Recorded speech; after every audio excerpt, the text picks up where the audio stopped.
Գայլի երախից հրաշքով փրկված 3 տարեկան Դավիթը սարսափազդու դեպքից մեկ շաբաթ անց էլ անհանգիստ է քնում։ Գիշերները հաճախ է վեր թռչում։ Հա, մոխեցել այդտեղ շատ փիքն է ցավոհել վիճակի լավացել։ Նորեն գուղում եմ որ արդեն գլխի իմ տարածքը ասես ուռել է այն խոր է էլի կտրվածքը։ Բայց կարմար չենք ունեցել, ուղղակի այս խորը լավ է քիրել է էլի։ Անցած չորեքշաբթի հարևանն է տեսել, որ բակ մտած գայլի երախում է Դավիթի գլուխը, վրա է պրծել ազատել փոքրիկին գիշատչից։ Այդ օրվանից Դավիթին բակում գրեթե չեն տեսնում ընկերները։ Փոքրիկն ամեն օր գայլի մասին է հիշեցնում ծնողներին։ Աղվեսը, մամա, աղվեսը, ինքը գիտի չէ դրսում է երեխեն, ինքը չի ասում գայլը, ասում աղվեսը, մամ, գայլը աղվես է որպես ասում, դասենք թե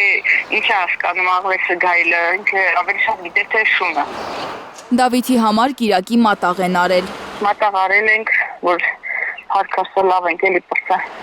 Փոքրիկին կատաղության դեմ սրսկումներ են անում բժիշկները, պատմում է նրա մայրը։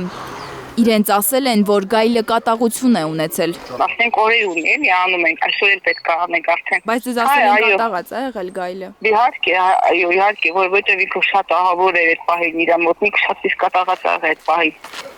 Շրջակա միջավայրի նախարարությունը անցած ուրբաթ հայլուրին հայտնել էր, որ երկուշաբթի գայլերի հարձակման հարցով ժողով են անելու։ Արդեն երրորդ օրն է, նախարարության ներկայացուցիչը մեր զանգերին չի պատասխանում։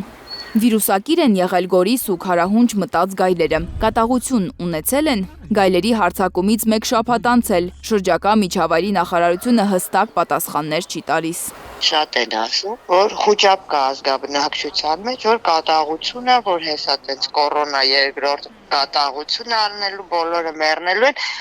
քանի որ մեր պետությունը բոլոր հարցերում նման պատասխանատվություն կրում, կարծում եմ, որ սա նույնպես ինչ որ անպատասխանատվություն էր, որ